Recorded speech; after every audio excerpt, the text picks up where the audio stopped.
A medical mystery at PMH that leaves one woman dead. Also, light at the end of the tunnel for Cleo policyholders. Also, everybody knows everybody. Nothing here is secret, nothing. And if they continue on the path they did, I'll come in the house and read some more. And the Save the Bays email controversy takes another turn as a cabinet minister talks. The Bahamas Tonight, the national report, starts now. Now in HD.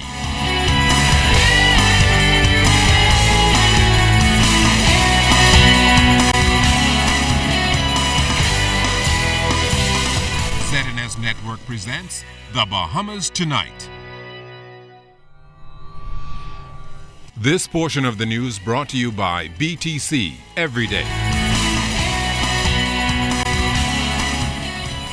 It's been the big question, where did the Marathon MP get the emails which were read in Parliament, apparently making connections in the Nygaard-Bacon Save the Bays saga? Good evening, everyone. I'm Keishel Adderley. And I'm Charisma Robinson. The Data Protection Commissioner has cautioned against the practice of obtaining private citizens' correspondence and tabling them in the House of Assembly, calling it a dangerous trend.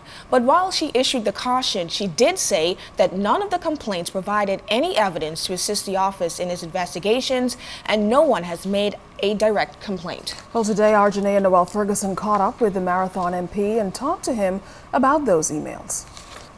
Emails in Parliament 2 weeks ago, Education Minister Jerome Fitzgerald laid out a plot allegedly orchestrated by Save the Bays environmental group to destabilize the government. But many have questioned how Fitzgerald got a hold of those emails, with fears that they were unauthorized. Now he dismissed assertions that the emails were obtained through the National Intelligence Agency, still in operation without the legislative framework. He also dismissed concerns expressed by the Data Protection Commissioner. Now, in a statement issued by the Save the Bays chairman, Joseph Darville, he thanked the commissioner for condemning the tabling of those documents, taking ownership of the emails. Darville said the action was vindictive and totally unwarranted of their personal correspondence. I never hacked any email. I don't know anybody who hacks emails. I don't even know anything about hacking. I have to let my children show me how to use, say, naps on my phone. So I'm not that technologically savvy. That's the first thing. In fact, Fitzgerald said it was the opposition leader, Dr. Hubert Minnis, who sent him on a quest after he accused the entire cabinet of being corrupt. As a result of that, I got all sorts of stuff in my political garbage can. All sorts of stuff in my political garbage can, which other members of Parliament got as well, not just me.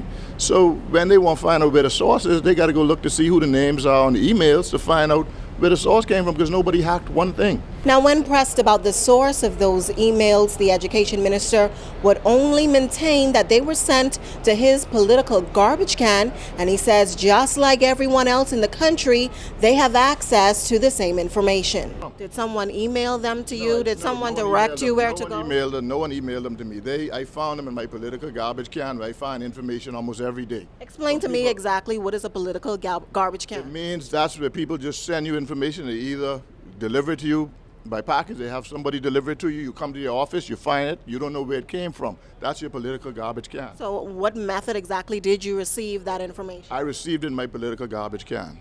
By delivery? By someone coming to your office? I received it in my political garbage can. It came to me by means of whoever delivered it to me, and I received it. And you maintain that it wasn't an unauthorized access to the email? Not. Of course not. I mean, I don't know nothing about people hacking and email and stuff. I know nothing about that. That's foolishness.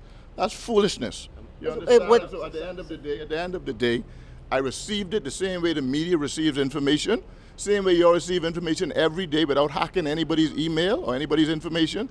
Some people drop stuff off to y'all. Y'all don't know where it comes from. It's anonymous, and then y'all report it. How was he able to verify the veracity of the information that was sent to him? Because people send you information, and you have to decide whether it's valid or not. Well, if it's an email, I don't see anybody denying that those emails are legitimate. Not one soul has denied it. Not one single soul. The only thing I see is people running for the hills. That's all I see.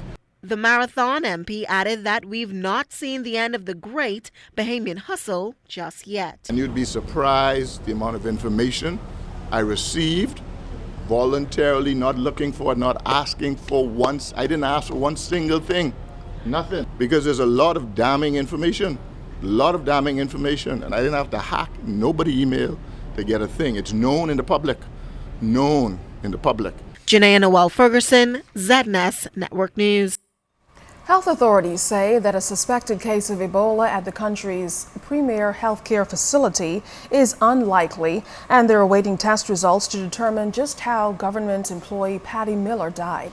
The woman, who was known for her work with the country's youth, died on the weekend. And while the health team awaits results, her boss expressed condolences. Clint Watson has the story.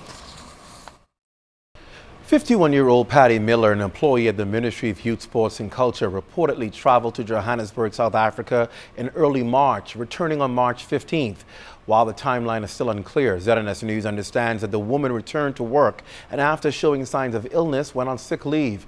Doctors at PMH told ZNS News that Miller went to a local clinic and after being seen was referred to the Princess Margaret Hospital Accident and Emergency Section, where she waited before being seen.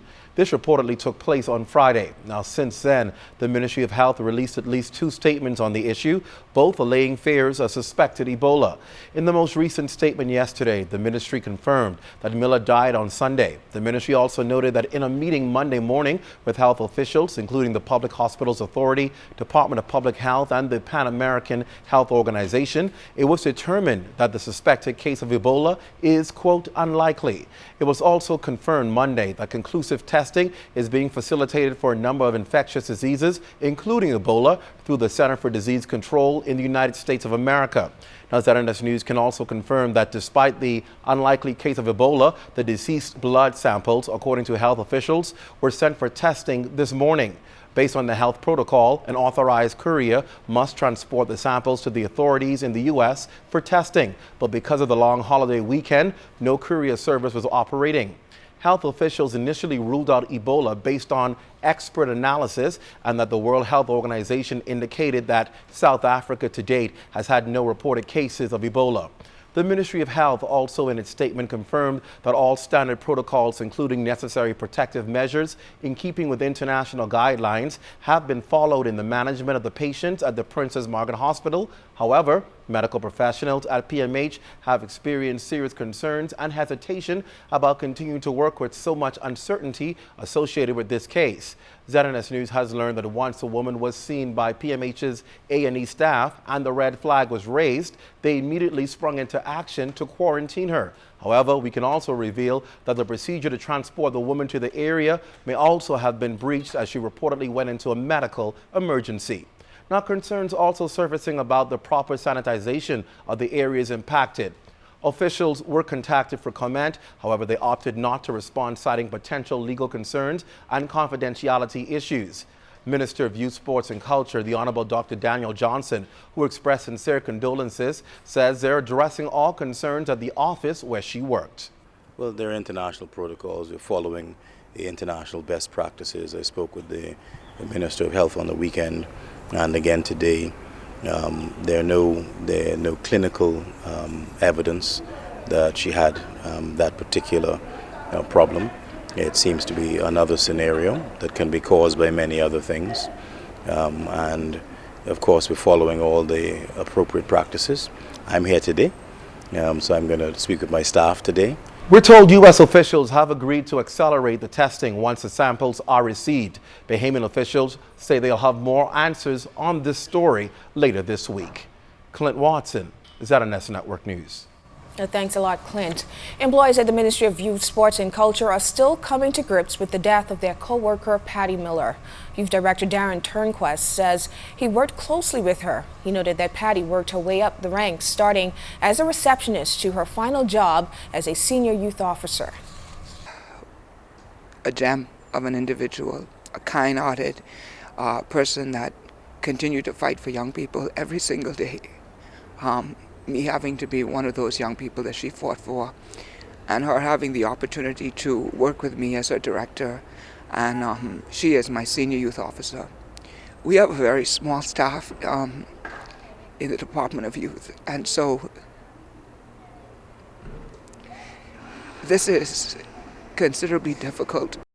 Cleo policyholders will begin receiving payments as early as this week. That according to Minister of State for Finance, Michael Halkitis. He's advising policyholders to pay attention to media alerts about those payouts. They will be made at the Holy Cross Activity Center. There will be 6 days, Thursday, Friday, Saturday, Monday, Tuesday, Wednesday. They expect to deal with roughly 4,000, just over 4,000, approximately 4,400 policyholders. Is that on priority basis? No, I think it's just alphabetical, okay? And the following week, they go to Grand Bahama. For those in the Family Islands, depending on the volume of persons, they will make arrangements for somebody to go to the Family Islands to make the payment. At the end of that first payment process, they believe that they would have, satisfied the vast majority of the claimants. Following that initial payment period, there will be a period for them to deal with anybody who has objections or discrepancy, etc. So, light at the end of the tunnel. We're very happy that this process is finally coming to an end, and so beginning this Thursday, payments will begin to be made.